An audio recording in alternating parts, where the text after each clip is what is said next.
Welcome all, my name is Rohan Joshi and I'm the founder and CEO of SeatMe, an innovative new app that's designed to inform its users about where that free seat is in today's packed and busy world. Its main uses are for trains and universities. It informs users where that free seat is on the train so you can go straight to that carriage and to that free seat. Likewise for universities, as it informs you where that free seat is in the library or that study space. We've collaborated with the busy rail networks of London and Melbourne, and with popular universities such as RMIT, Monash and Melbourne, as we aim to assist people in saving time and being more productive. Today's agenda is to explain to investors the financials and various assumptions that underpin the business model. I'll be giving a rundown using official government commuter statistics and official enrolment student data that's given us our customer segments and the financials behind how much of the market we aim to capture. We provide a 5-year forecast business model that explains the best, base and worst case scenarios. The first page seen right here provides a snapshot for investors and provides our business assumptions. To fund our business, we are aiming to get a funding of $450,000 for a 20% equity in our business. The business model is that the app will be able to be downloaded from the app stores for $1. Like WhatsApp, the first 12 months of usage are absolutely free, and then there is a simple $1 renewal fee after every 12-month period. In terms of the market capture, out of the over 1 million users use the Melbourne and London rail network, we aim to capture this many of the users, giving us an overall total capture of 48% of the rail networks. Likewise, we get a 42% capture of RMIT, 51% of the University of Melbourne, and 42% of Monash University. Over here, we've shown our best, base, and worst business case scenarios. For the best case scenario, this represents the strongest growth rate and a 75% retention in customers who renew at the end of the 12-month period. For the base case scenario, this has a slightly slower growth rate and a 50% retention in customers who renew at the end of the year, and the worst case scenario, which represents the slowest growth rate and a 25% retention in customers renewing every year.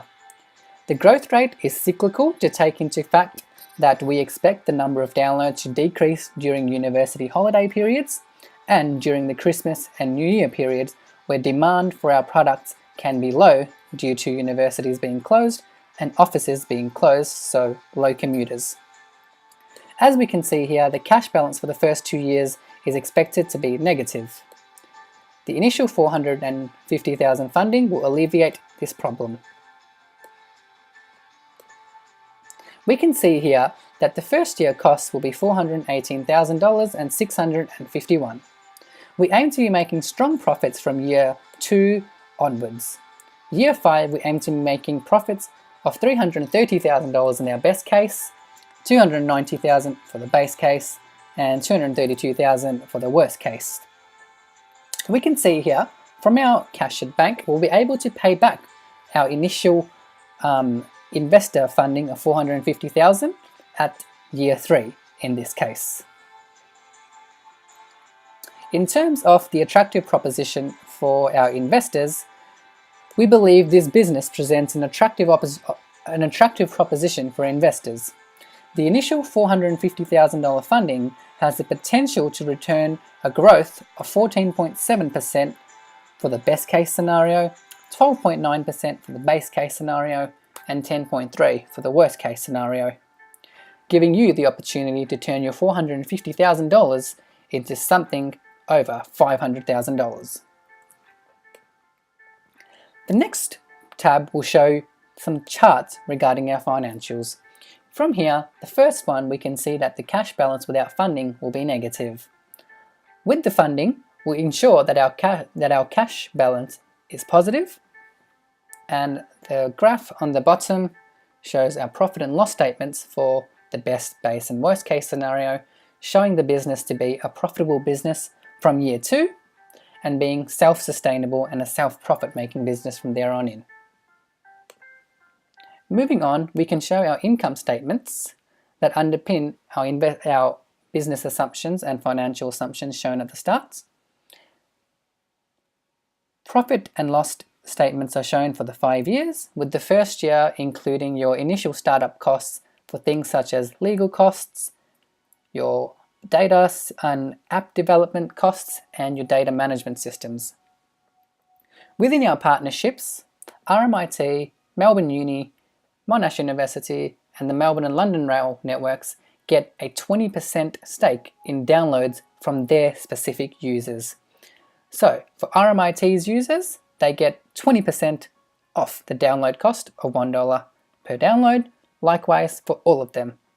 There's wages to consider, and the year-on-year costs include the commissions given to our partners and the licensing fees for the Apple and Android stores and their share of 20% of all total downloads.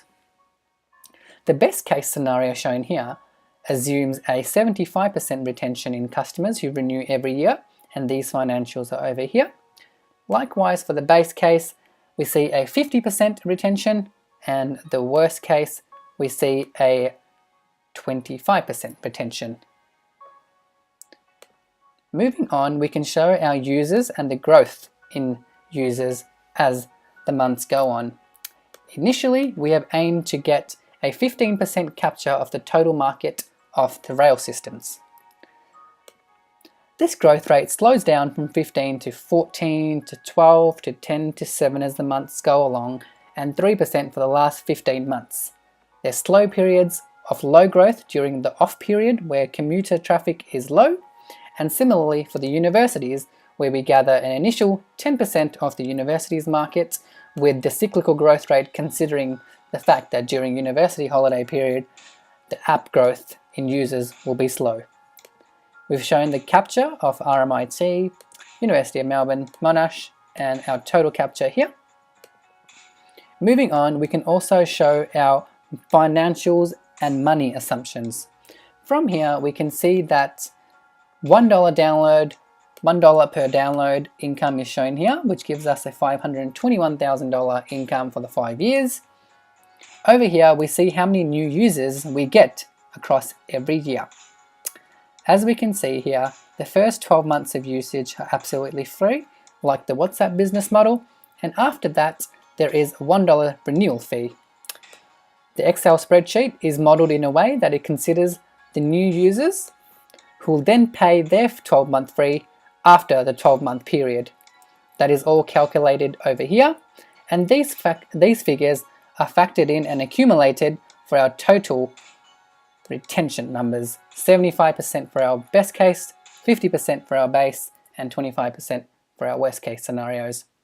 This is represented this is repeated for our universities, RMIT, University of Melbourne, and Monash, and we get our total downloads over here, the new users and the subscription downloads and income, and the totals shown here for the 3 scenarios. Over here, we've shown that we've used the ABS data for our Melbourne commuter traffic, the UK government publishing data for the London train commuters, and the Australian Universities website for total number of students enrolled in 3 universities. The entire spreadsheet is made in a financial model that's easily adaptable and flexible for experiments to change various financial growth rates and retention rates. This concludes our presentation. We believe that this business model is a very attractive proposition for investors, and we hope to hear from you guys very soon. Thank you very much.